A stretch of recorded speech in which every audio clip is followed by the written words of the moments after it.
morning, here is the news at 10. First, the highlights. Governor Sanwo-Olu takes over as chairman of Southwest Governors Forum. Nigeria Immigration Service to unveil new e-visa channel. On the foreign scene, South Korea fires warning shot as North Korea crosses demilitarized zone, and Sport Minister summons Nigeria Football Federation over poor performance. Now the details. Dele Agadumo. Lagos State Governor Babajide Sanwo-Olu has emerged the chairman of the Southwest Governors Forum. This decision was unanimously reached by all the Southwest governors, including Ogun, Oyo, Osun, Ondo, and Ekiti State, after a closed-door meeting at the Lagos House, Alausa, Ikeja, about 6 months after the demise of former governor of Ondo State, Rotimi Akeredolu. While briefing journalists after over 4 hours meeting, Governor Sanwo-Olu also announced that the 6 governors present have adopted Ishewa Fun Ilewa as anthem for the Southwest, with assurance that the new minimum wage to be announced by the federal government will reflect true federalism. The forum condemns in strong terms the group of people agitating for the Yoruba nation. The forum agrees to strengthen the Dawn Commission on its operational efficiency and charges the Commission to focus on economic integration, cooperation, and investment promotion of the Southwest region. The Southwest Governors Forum while reiterating commitment to the creation of state police, commended President Bola Tinubu for the groundbreaking of Lagos-Calabar Coastal Highway and ongoing plans for Lagos-Sokoto Highway, and urged him to expedite action on rehabilitation of all federal roads across the country. Governor Sanwo-Olu also pledged the forum's commitment to ensure food security through collaborative efforts on each state's comparative advantages. The forum believes that the outcome will reflect a true fiscal federalism that we all preach. The forum also encourages the federal government's effort on mineral resource exploitation. There should be a further collaboration between the federal government and states, especially in areas of granting of leases for various investors. Our correspondent Adiola Akinele reports that those in attendance were Ogun State Governor Dapo Abiodun, Ondo State's Lucky Ayedatiwa, Governor Sheyi Makinde of Oyo State, the Osun State counterpart Ademola Adeleke, and Ekiti State Governor Biodun Oyebanji. Lagos State Governor Babajide Sanwo-Olu has promised continuous support for innovative ideas and investments that will make the state an attractive tourist center.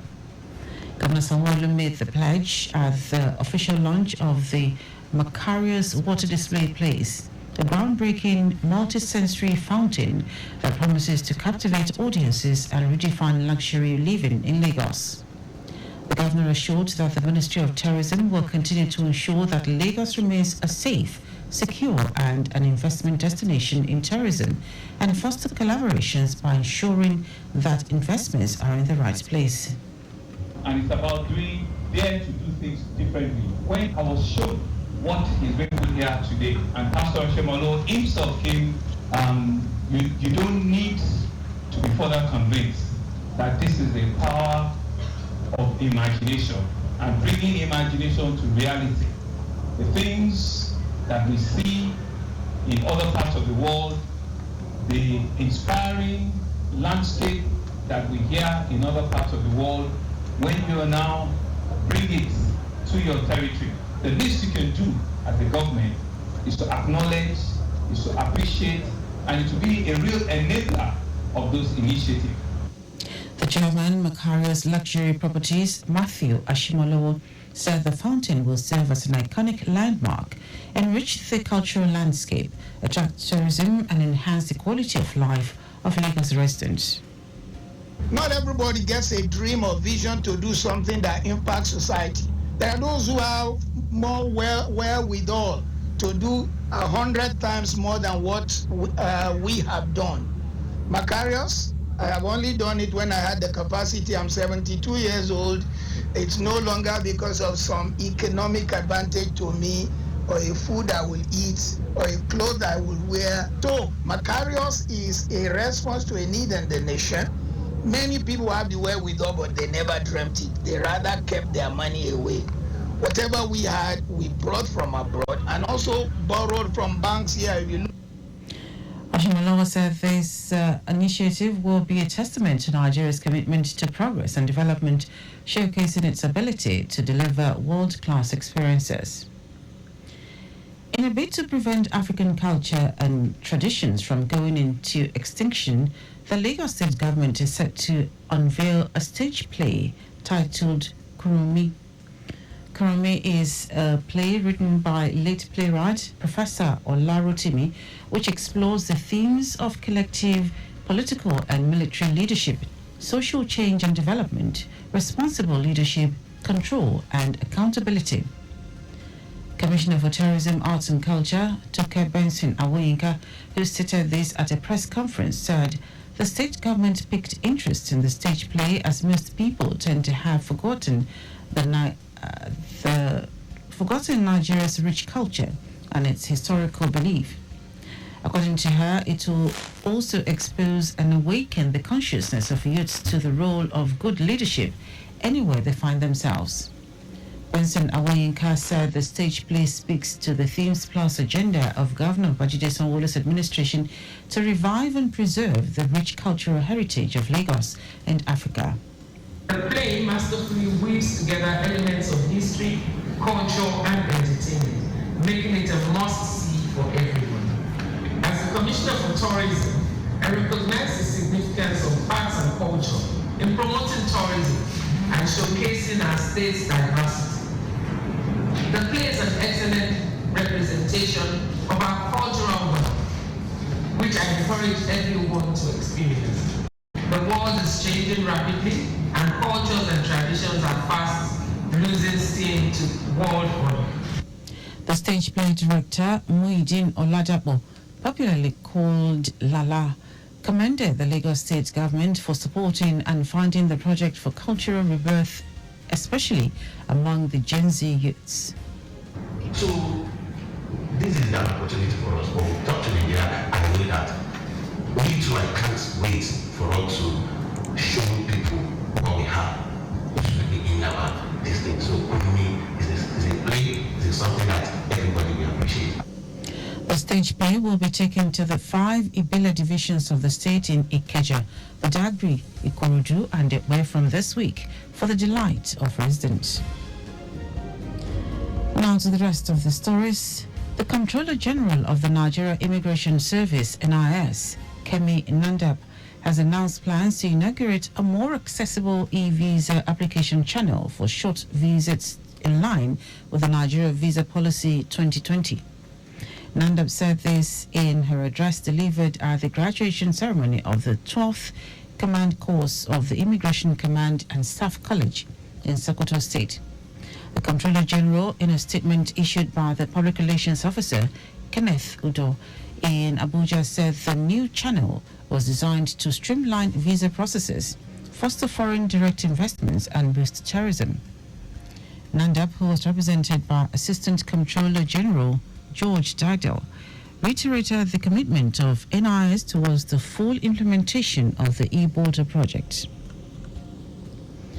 The federal government has declared Wednesday, June 12, as public holiday to commemorate this year's Democracy Day.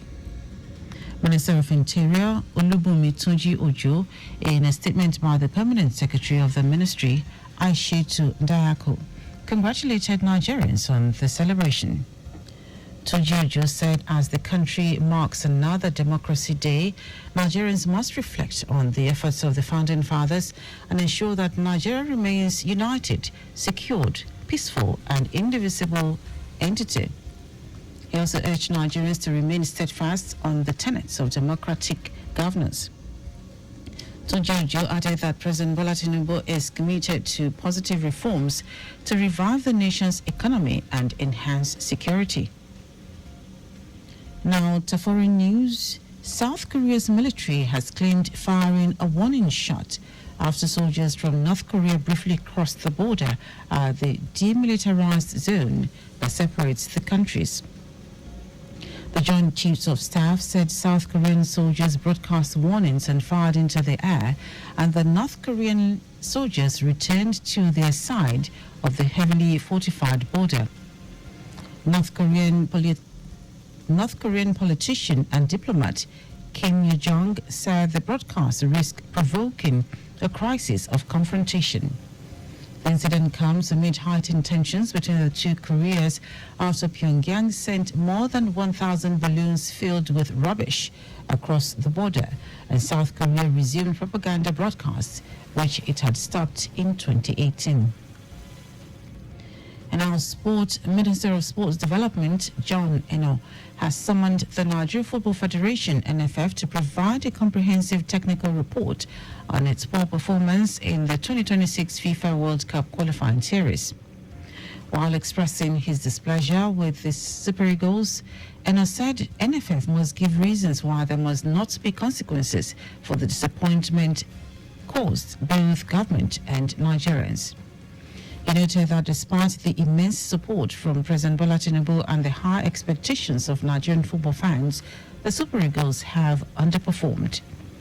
The Super Eagles fell to a disappointing 2-1 defeat against the Cheetahs of Benin Republic in Abidjan on Monday night. Finidi George's side have now recorded 3 draws and 1 defeat from 4 games. And that ends our news at 10. Just before we go, always slow down at road junctions, intersections and pedestrian crossings. You can follow us and like all our various social media platforms: X Traffic Radio 961, Instagram Lagos Traffic Radio 961. Subscribe and watch our news and programs live on YouTube at Traffic Radio 961. You can also visit our website at trafficradio961.ng. Did you know that the Sanwo-Olu administration upgraded 2 higher institutions to universities? You can get more details on the Lagos State Government website. To end the news are the highlights of the major stories. Lagos State Governor Babajide Sanwo-Olu has emerged the chairman of the Southwest Governors Forum. The Comptroller General of the Nigeria Immigration Service, NIS, Kemi Nandab, has announced plans to inaugurate a more accessible e-visa application channel for short visits in line with the Nigeria Visa Policy 2020. Also told you that South Korea's military has claimed firing a warning shot after soldiers from North Korea briefly crossed the border at the demilitarized zone DMZ that separates the countries. And in sport, Minister of Sports Development John Eno has summoned the Nigeria Football Federation, NFF, to provide a comprehensive technical report on its poor performance in the 2026 FIFA World Cup qualifying series. For contact with the newsroom, send a message to info@trafficradio961.ng. That ends the news broadcast compiled by Sadiq Yusuf. I am Dele Agadumo. Good morning. Thank you for listening.